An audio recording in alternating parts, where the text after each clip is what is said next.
Allah is my heart's speech, your mercy is what I beseech. Keep in my heart your remembrance, and in your deen allow me to advance. Help me in my quest, permit me to pass the ultimate test.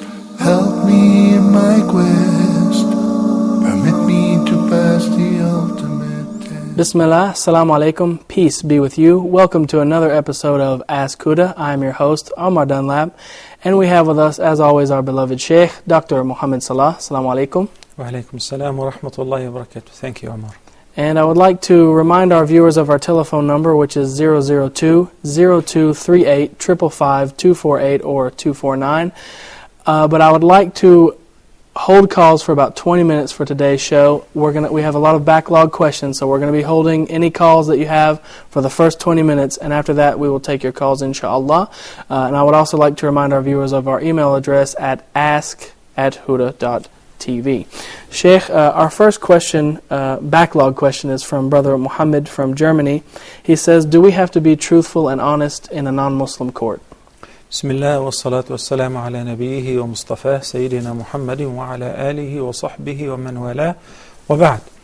It is indeed very important for a Muslim to be honest, whether while dealing with Muslims or non-Muslims. Not necessarily under oath, and it doesn't have to be before a judge in a court.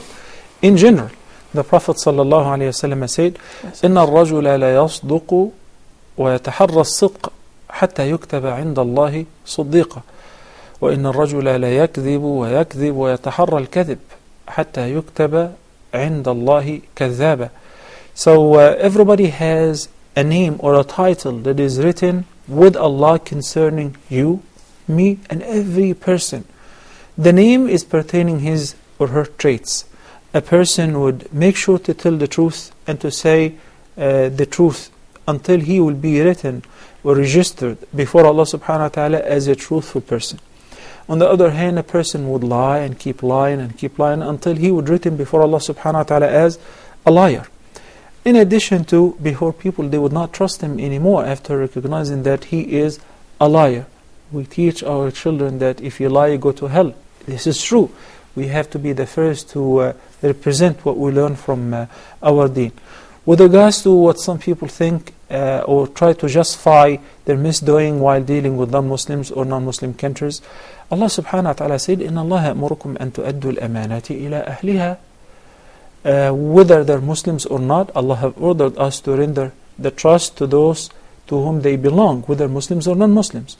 In a couple of verses in the Quran, Allah subhanahu wa ta'ala ordered us, كُونُوا قَوَّامِينَ لِلَّهِ شُهَدَاءَ بِالْقِسْطِ. And in the other verse, كُونُوا قَوَّامِينَ بِالْقِسْطِ شُهَدَاءَ لِلَّهِ. You must stand out for the truth, or for justice, or to Allah subhanahu wa ta'ala telling the truth.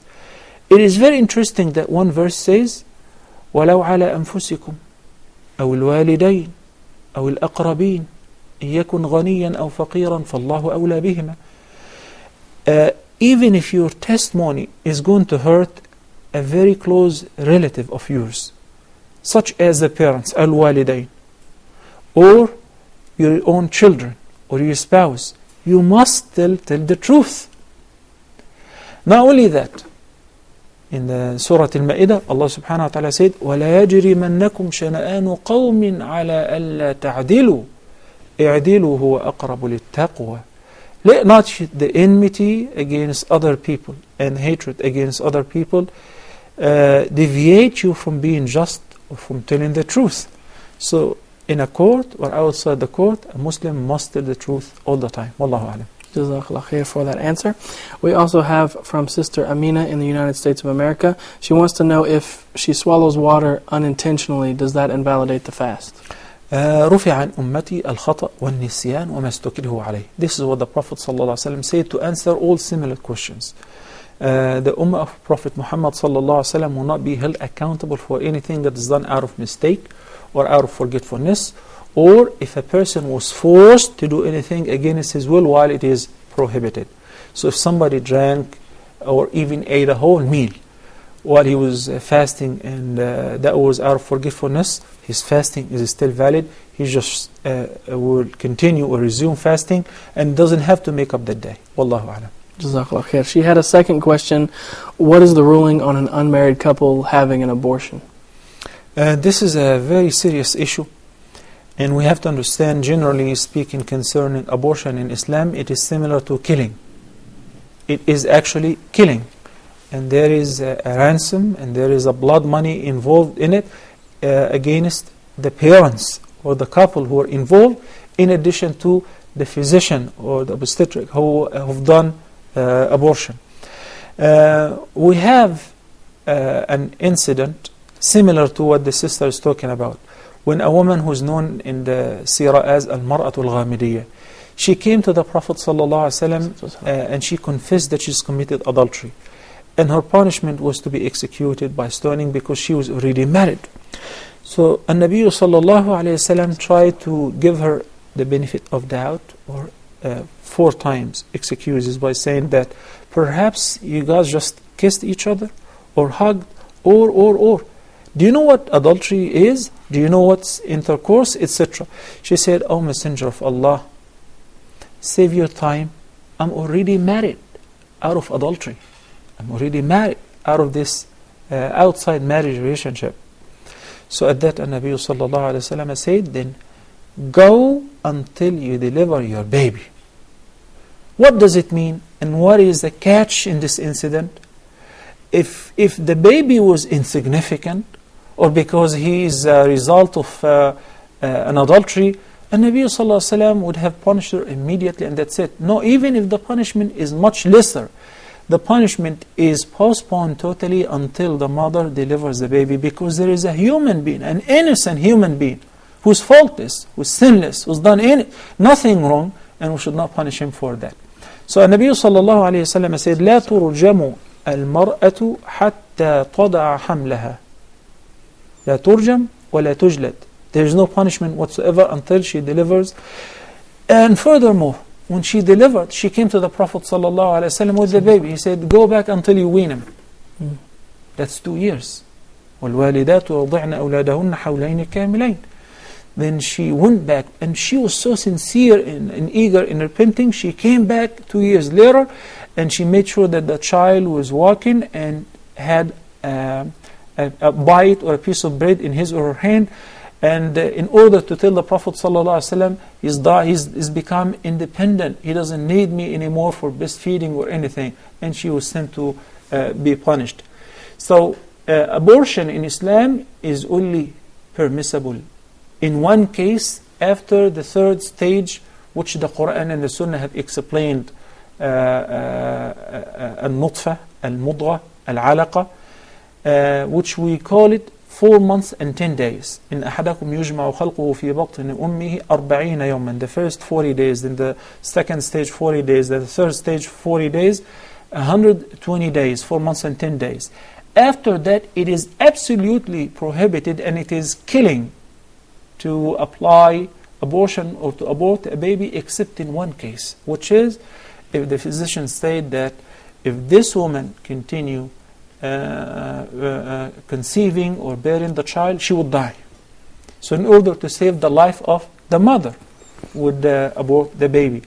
But before that, it's not also permissible, except in some very few and limited conditions, such as, for instance, some of the scholars said, if a woman was raped, and in the first few days she figured out that she's pregnant out of that rape, it's not her fault. So in this case, it is permissible, and we do not generalize. We do not give fatwa to every couple who were having friendship, then it ended up in bed, and it's okay because you repented to abort the baby. No. There is no concessions with sins. You've committed a sin. There is no concession for you whatsoever. So the fatwa will be singular and independent, and for each case separate. A girl who's been seduced or raped and she didn't know, so in this case it is permissible for the wali or the guardian to abort the baby, because it's she's faultless, she has nothing to do with it.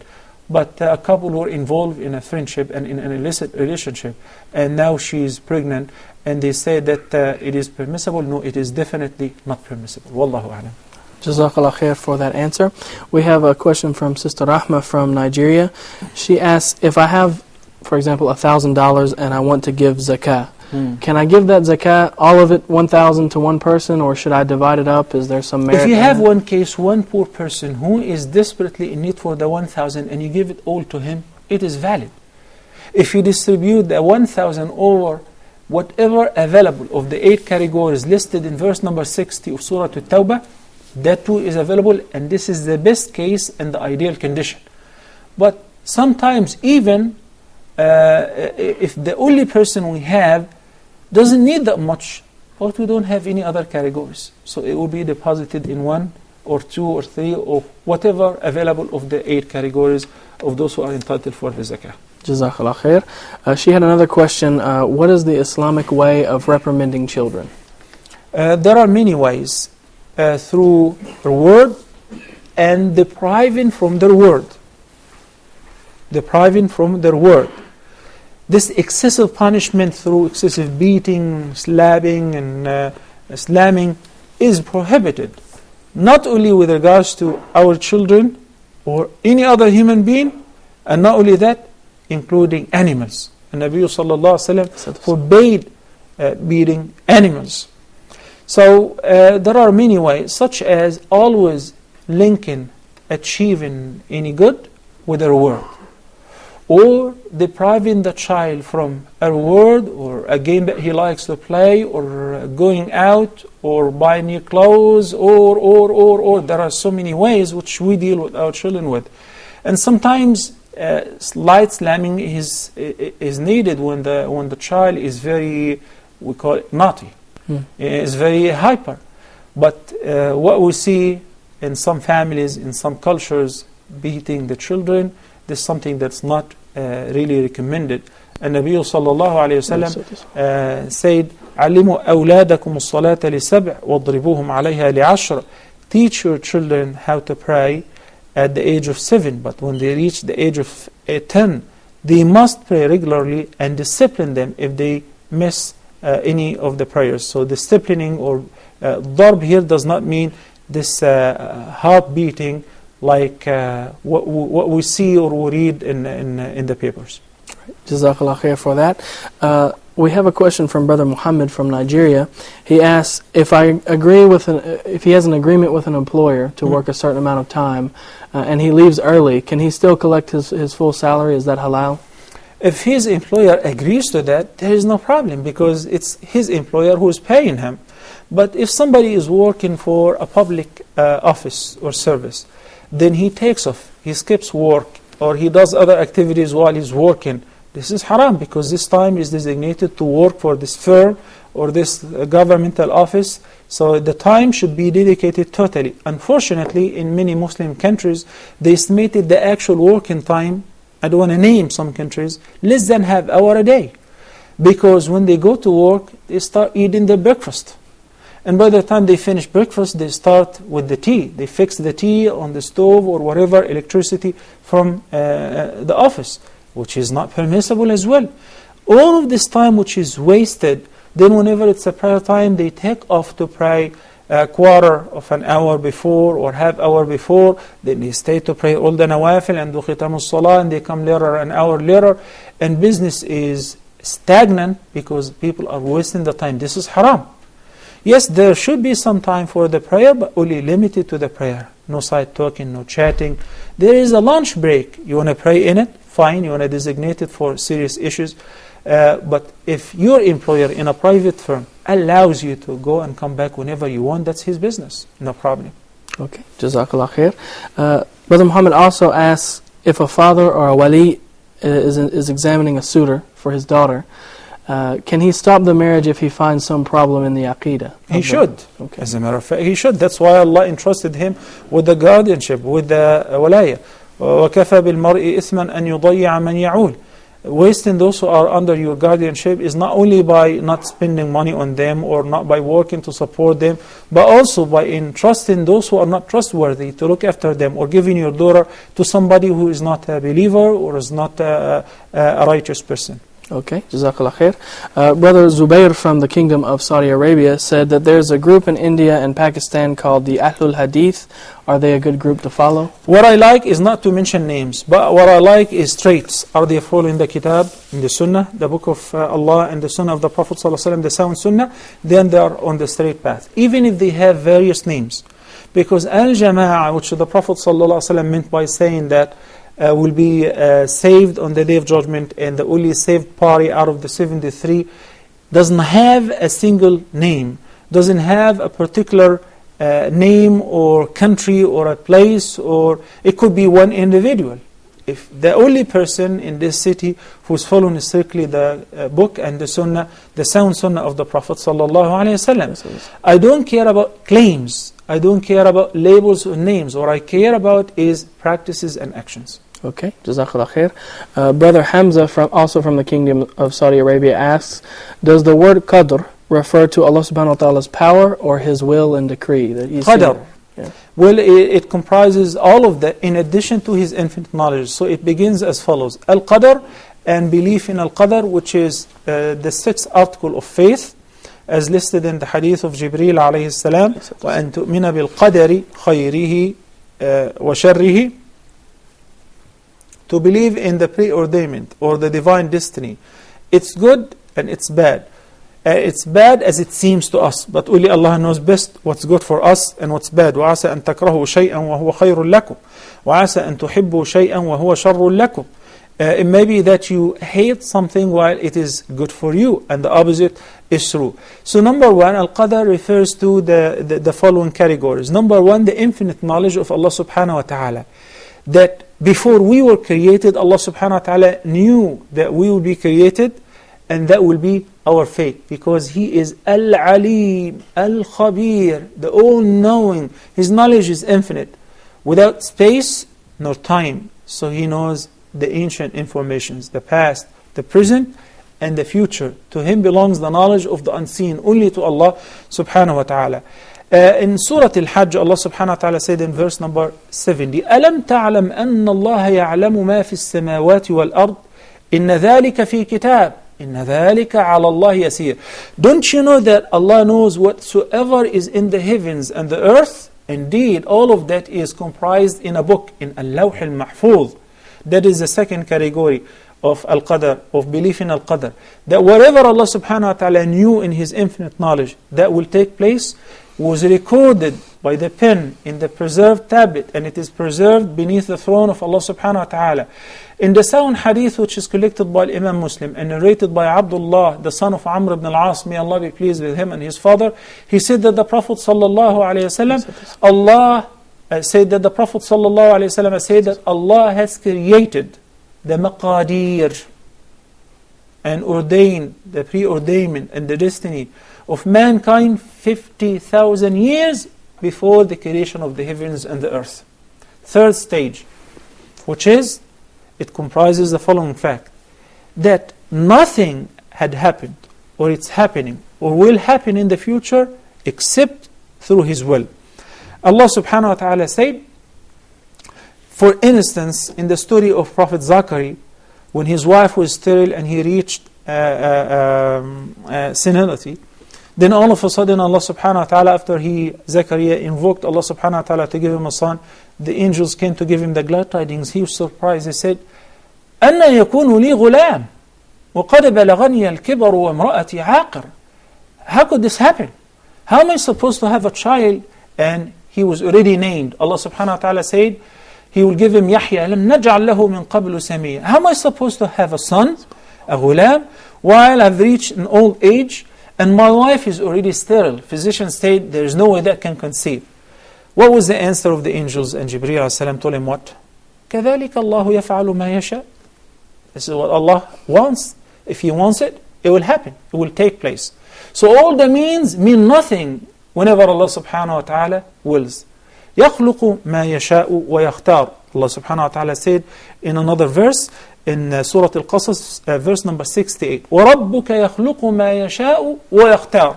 That is the last stage, which is if He wills, He creates. So Allahu khaliqu kulli shay, Surah Al-Zumar.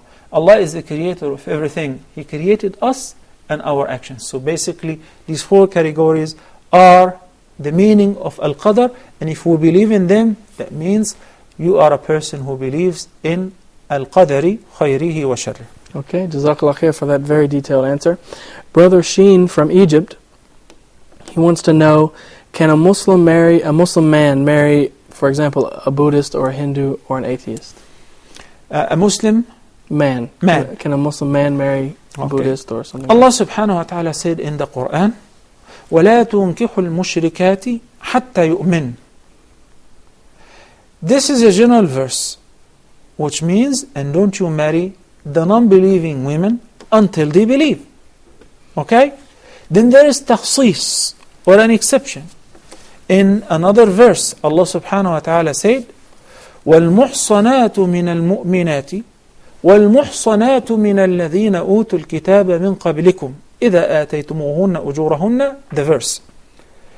In this verse, Allah subhanahu wa ta'ala made an exception from the general previous verse, which it is prohibited totally for a Muslim man to marry a non-Muslim woman, except if this non-Muslim woman is a woman who belongs to the faith of the people of the scripture, Judaism or Christianity.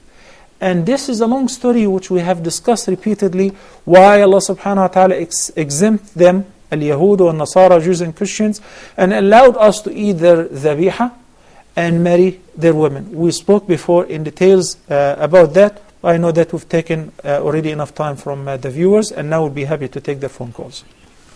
Okay, and actually we have a call on the line right now. Sister Amar from Egypt, go ahead with your question, please. Assalamu alaikum wa rahmatullah. Wa alaikum assalam wa rahmatullahi wa barakatuh. I have two questions today. The first one, as women, do we have to be completely dressed like we're about to pray? If of course we have wudu and we want to recite Quran in the house, do we have to cover? No, not necessarily. Okay. No, it's not necessary. But is it okay to just dress anyhow, or is there any? Yes, in a modest clothes. Okay. But if a woman wants to dress similar to the prayer's dress, because she's reciting the Quran, this is preferable, but it is not a must. Okay. Then the second question, if we're praying the 2 rakahs after Isha, the sunnah rakahs after Isha, is it okay to combine like 2 or 3 intentions like tahajjud and the 2 rakahs for shafi that goes with witr also in the same 2 rakahs, inshallah? You mean to combine the intentions? Yes. No, because there is a specified sunnah, a specific sunnah, and it is an emphatic sunnah, sunnatun mu'akkada, which is the 2 rakahs after Isha. So this is a unit or a prayer for fulfilling the sunnah. If you want to pray tahajjud, any prayer that you pray afterward, mutlaq, an absolute prayer, can count as a tahajjud prayer. Okay. Jazakallah. Wa jazakum. Okay, Jazakallah khair for your question. We can go back to this pending question here from Brother Sheen from Egypt. He said, how far away should we be from somebody who's praying in order to not be considered walking in front of them? Okay, very important question. The sutra, for instance, should be right in front of you, so that when you prostrate yourself, you will be nearby, or just a handful between you and the sutra, in order to allow you to perform sujood. So if the masjid, once you enter the masjid, the Prophet ﷺ commanded us, or at home or anywhere, إِذَا صَلَّ أَحَدُكُمْ فَلْيُصَلِّ إِلَى سُتْرَةٍ وَلْيَدْنُ مِنْهَا. You must get very close to the sutra in order to announce to walkers, people who are walking by, that I'm praying. So if you want to cross, you cross from behind the sutra. So the urf, or the common understanding is that if you enter a masjid, you try to find a pole or a pillar or a wall to draw near to it in order to pray. A person who does not do that and deliberately go all the way to the end, and people do not notice, and of course before him, he is the person who's bearing the sin, because they don't know, and he did not put the sutra. But if somebody is praying, for instance, people sometimes do that, they come at the door and they start praying the nawafil or the sunnah. and there is a whole line waiting. So if there is a couple of yards, for instance, between that person and you can cross. You're not going to hold the entire masjid because you're praying and you do not have a sutra before you. Okay, Jazakallah khair for that. We have on the line now Brother Abu Hajar from Nigeria. Go ahead, brother, with your question, please. Assalamu alaikum, ya Sheikh. Wa alaykum as-salam, Abu Hajar. My questions are two. The first question is about al-istiba' and al-ram. During tawaf in Hajj. The exposure of your right shoulder, al-istiba', and then al-ram, the fast trot when you are circumambulating the first 3 cycles. What about them? Hello? Yeah, what about them? What is the question? Is it what I learned was that it's only done during tawaf al-qudum. The other tawaf, you don't need to do that. Is it authentic? That you only do it for tawaf al-qudum? No. That's my first question. Okay. Yeah. Then the second question is, when you enter the Masjid al-Haram, Kaaba, before you start the tawaf, do you do tahiyyat al-masjid or you shouldn't? Okay. Yes. Okay, Jazakallah khair for those questions, brother. We have on the line also Sister Habiba from Nigeria. Go ahead, sister, with your question, please. Assalamu alaikum. Wa alaikum salam, sister. If you could please turn the volume down on your television set. Okay. Okay. Assalamu alaikum. Wa alaikum salam rahmatullah. Assalamu alaikum. Wa alaykum as-salam wa rahmatullahi wa barakatuh. Okay, Sheikh. I want to ask, if one is observing prayer and you are reciting surah that ended with sujood tilawa. The surah ended with sujood tilawa, like Surah Al-Alaq. Correct. So how do you continue when you rise from the sujood? Okay. Do you recite another surah or you just go back to ruku? Okay. Okay. Any other questions? Okay, Jazakallah khair for those We'll go to questions. Abu Hajar's questions quickly, go through them. There are a couple of sunan or traditions with regards to the very first tawaf, which is known as tawaf al-qudum or the arrival tawaf. Whether you're performing umrah or, for instance, if you're coming just to perform hajj. The first sunnah is al-ittiba'. Al-ittiba' means to uncover the right shoulder while keeping the left shoulder covered, and this is only for men, obviously, with the rida. So to wrap the rida beneath your right arm and shoulder, and to cover the left one.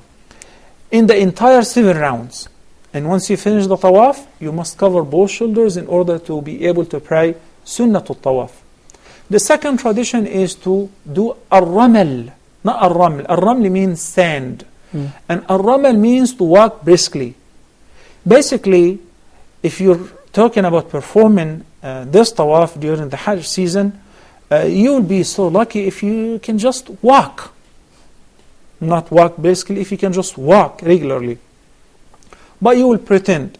There is a story behind these two traditions I discussed in details in the program of Hajj Step by Step. You can find it on YouTube and many other websites.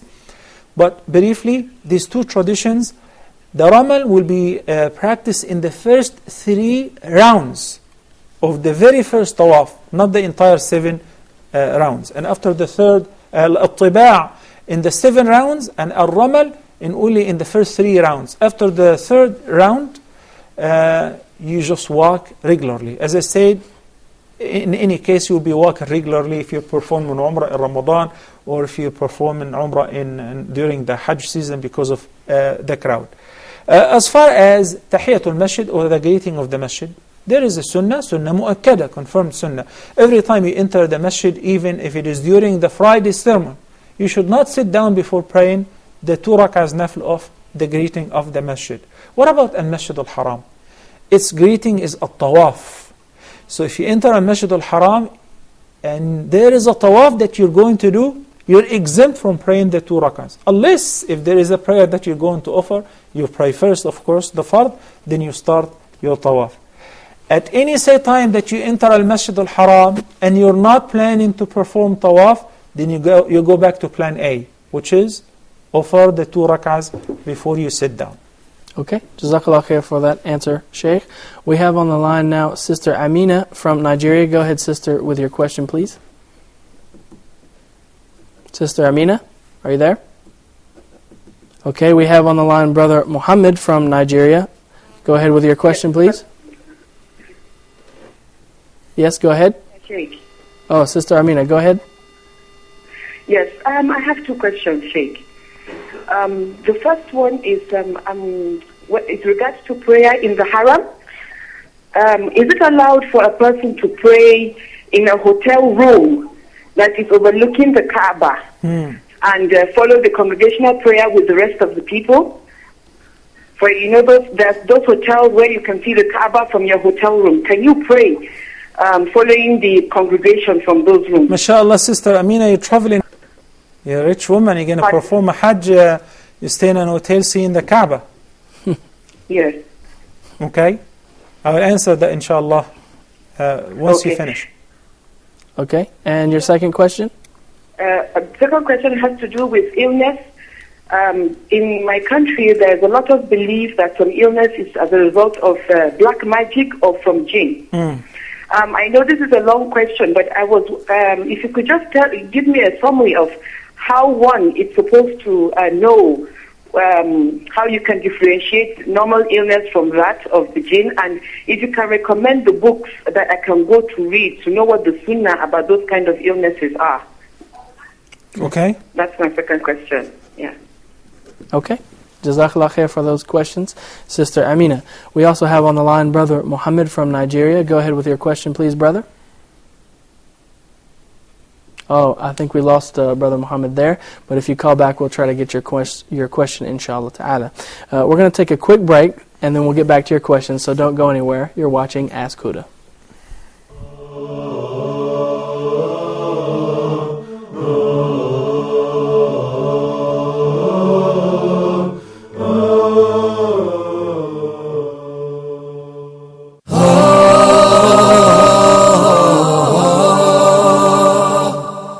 Philosophy of Islamic Law, a program for restoring belief and trust within Muslims' mind and heart, and for re-establishing a true concept about Islamic rules for others.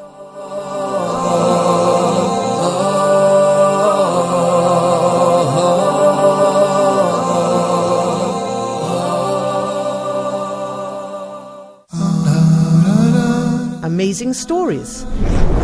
In this program, we get to know about people of the past whose stories were mentioned in the Islamic tradition and related by the Prophet, peace be upon him. That verily us, meaning Allah subhanahu wa ta'ala, we tell you about the best of the stories. We tell you about the best of the stories. When we narrate a story, when we read a story, when we try to benefit from a story, what we are trying to do in reality is to go back through the steps, through the different parts and sections of this story until the story is actually completed, and that we can take the actual benefit directly from the story.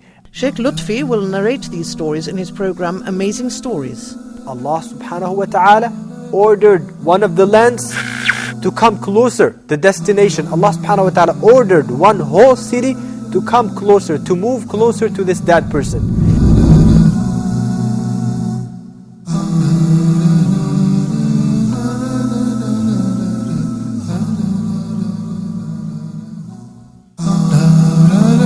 Be proactive. Dr. Haytham Al-Haddad teaches us how to take a conscious control over our life, set our goals and work to achieve them in Islam. Take firm steps towards your future. Be positive and be proactive. Every single Muslim needs to have in order to be an effective person. So proactivity in Islam, how to serve our religion and how to serve our life and our guides through all of this. The proactive person is always motivated. The proactive person always have high ambition. The proactive person, he will not lose his time. He will not waste his time. The proactive person is a generous person.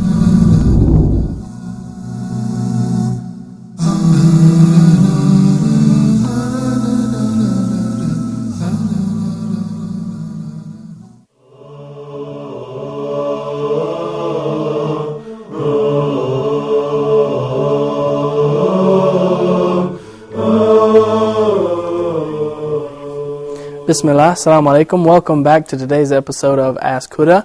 I'd like to remind our viewers of our telephone number 002-0238-555-248 or 249, or you can email us your questions at ask@huda.tv.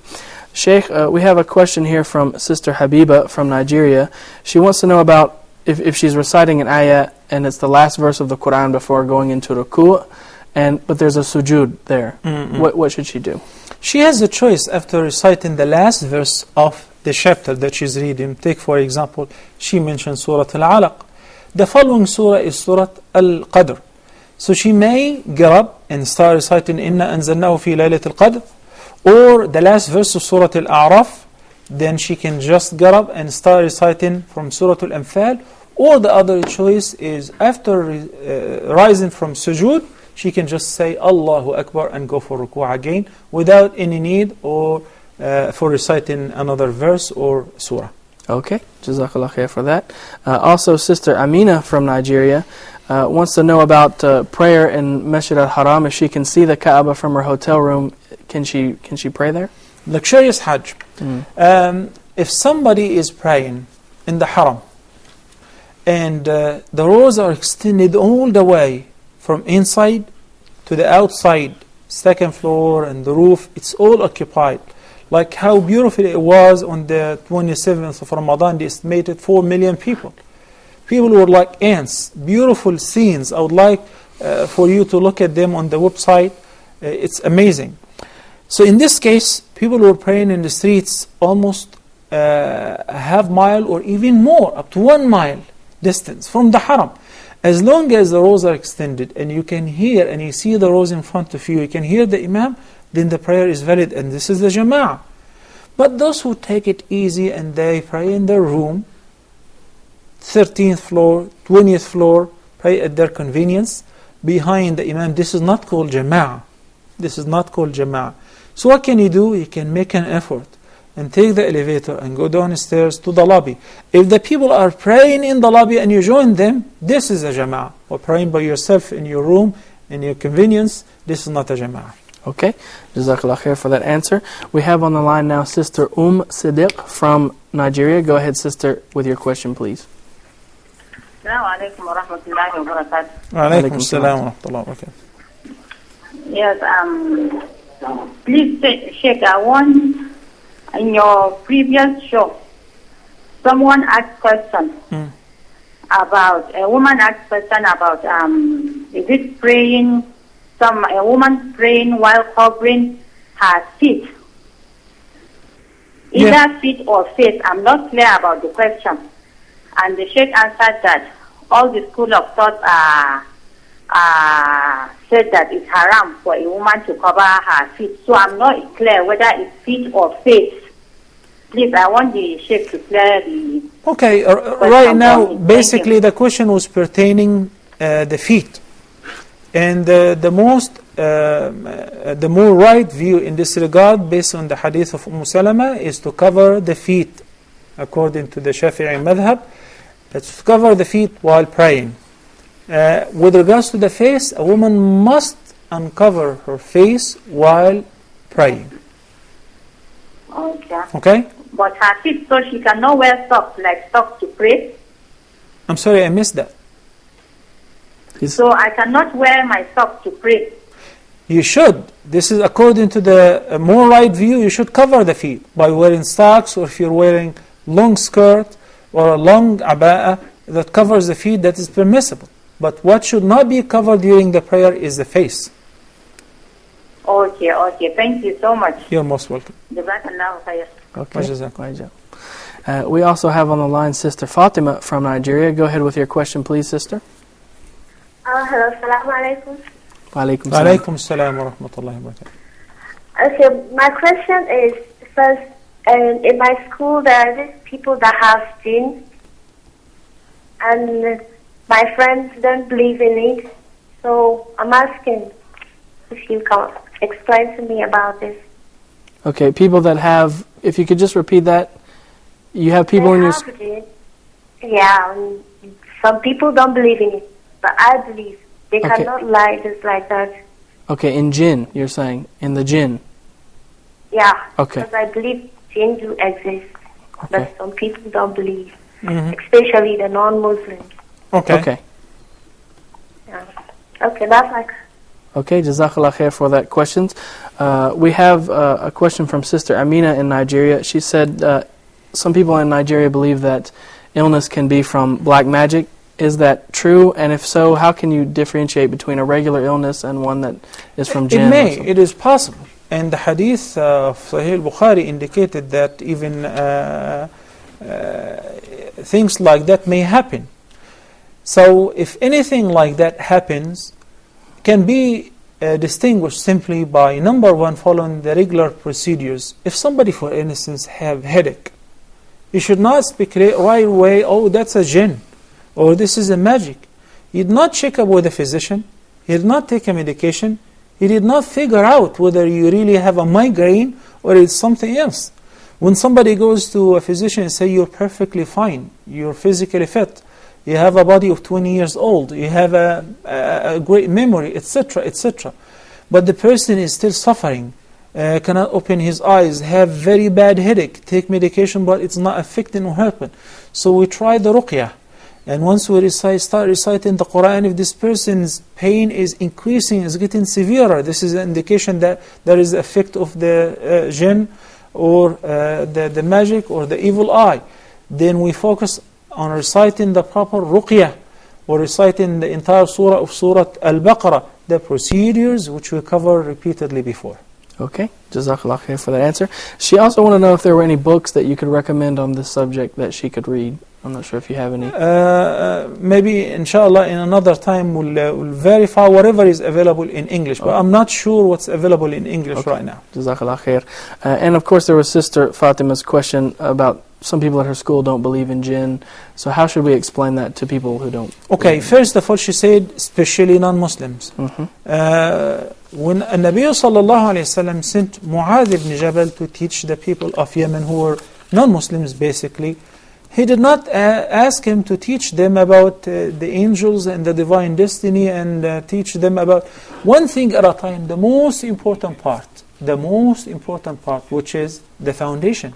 If they don't believe in Allah, if they don't believe in the oneness of Allah subhanahu wa ta'ala, if they don't believe in the hereafter, how am I supposed to prove to them that there is something called the unseen and the jinn, and they eat and they drink and they have sexual relations and they multiply? How can I prove something that I cannot see myself? Right? They believe in material, so you cannot visualize it physically. How can you prove that to them? So what we're supposed to do is bring them first to believe in Allah subhanahu wa ta'ala.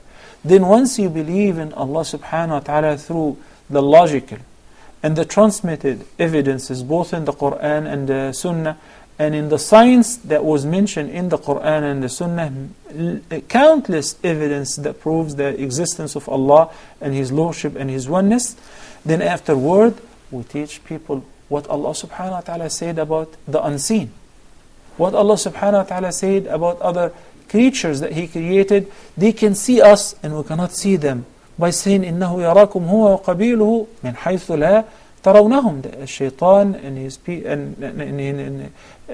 his offspring, they can see us, but we cannot see them. And when I quote a hadith that the Prophet ﷺ caught one of the shayateen, he was trying to mess up his prayer and confuse him while praying. So he got hold of him and he was about to fasten him against one of the poles of the masjid. But he remembered that Sulaiman alayhi salam, Prophet Sulaiman, made an invocation and said, رَبِّ هَبْ لِي مُلْكًا لَا يَنْبَغِي لِأَحَدٍ مِّن بَعْدِي. He asked Allah subhanahu wa ta'ala to give him a domain and a superiority or a control over the jinn, for instance, this kingdom and domain he asked Allah subhanahu wa ta'ala to give him something that would not be given to anyone after him. And that's why no one controls the jinn after Sulaiman alayhi salam. These are stories of the ancient nations. Were you there? No. So how did you know about them? The Quran informed us about all the prophets, 25 of them. Their stories informed us about the jinn and how they were subservient to Sulaiman alayhi salam, informed us about the angels, informed us about the world of the unseen. So if you're a Muslim, you must believe in all of that. And if you are not Muslim, then we're supposed to teach the person first the concept of Tawheed and Allah subhanahu wa ta'ala, one thing at a time, one step at a time. ادعوهم إلى شهادة أن لا إله إلا الله وأن محمد رسول الله فإنهم أجابوك لذلك فأخبرهم أن الله عز وجل قد فرض عليهم 5 صلوات في اليوم والليلة. One thing at a time. Believe in Allah subhanahu wa ta'ala, they accept that, they comply, then inform them about the ordainment, what Allah subhanahu wa ta'ala wants from them, to offer 5 daily prayers, to give zakah, to believe in this, to deny or to denounce that, and so on. Okay, Jazakallah khair for that. We have on the line Brother Abu Hajr from Nigeria. Go ahead, brother, with your question, please. Assalamu alaikum. Wa alaikum assalam wa rahmatullahi wa barakatuh. My question, actually, I asked the question before. The Al-Istiba'u and Al-Ramal, do you do it only in Tawaf al-Qudum, or do you also do it in Tawaf al-Ifada? Only Tawaf al-Qudum, as I said, the arrival Tawaf. Only in Tawaf al-Qudum. Okay. I think we answered his question. At least I hope so. We have a pending question here from Brother Sheen from Egypt. Is it better to make dua in Arabic or English? If you only know English, do it in English. If you only know Urdu or French or Russian, do it in your language. There is no problem. لا يكلف الله نفسا إلا وسعها. If you know it in Arabic, or if your language is Arabic, and if you know Arabic and you can make your dua or phrase it according to the Quranic verses which include dua, that would be best, of course, particularly in the prayer. Okay, and we have on the line now Brother Nuruddin from Nigeria. Go ahead, brother. That's a Nigeria day. Yeah, it must be. And I think we lost that call, so if you call back or send us an email, brother, we'll try to get back to you. But we can go to one of our pending questions here from Abdurrahman from the Kingdom of Saudi Arabia. She says that a family member passed away, and the family, what's left is 2 brothers and 1 sister. So if the younger brother practices Islam more, is it more appropriate for him to be the wali of the sister or the older brother? When the father or the guardian dies, the oldest brother will take over the guardianship. And this guardianship or al-walaya would not be confiscated unless if this person is rebellious, such as if he does not pray or if he's an alcoholic, right? But if I have one brother who is more religious, more righteous, that doesn't mean that will be taken from the first because I love this one more, or if this one agrees with the proposal which is given to me right now, I would say he is more religious. The order must be followed. Okay, Jazakallah khair for that. She also asks, if someone prays 2 rakat for entering the masjid and then leaves before the iqamah and then returns, do they have to make up or re-pray that 2 rakat for the masjid? It depends. How long did he leave? How long was he gone? How long for? Did he go to make wudu? He doesn't have to pray another tahiyatul masjid. He stepped out to answer the phone, and instead of picking up the phone and listening to the phone tone, the ringtone in the masjid, this is not something that requires another tahiyatul masjid. But if somebody left the masjid completely and returned, then he should pray tahiyatul masjid once again. Okay, Jazakallah khair for all of those answers that you've given us today, and thank you for being with us. I would like to remind our viewers that if you have any questions, you can email us at ask@huda.tv. And for those of you who would like to join in our good deeds, inshallah, with a financial contribution, you can email us at support@huda.tv. But unfortunately, that's all the time we have for today. So until next time, I'm your host, Omar Dunlap, wishing you peace. Assalamu alaikum wa rahmatullahi wa barakatuh.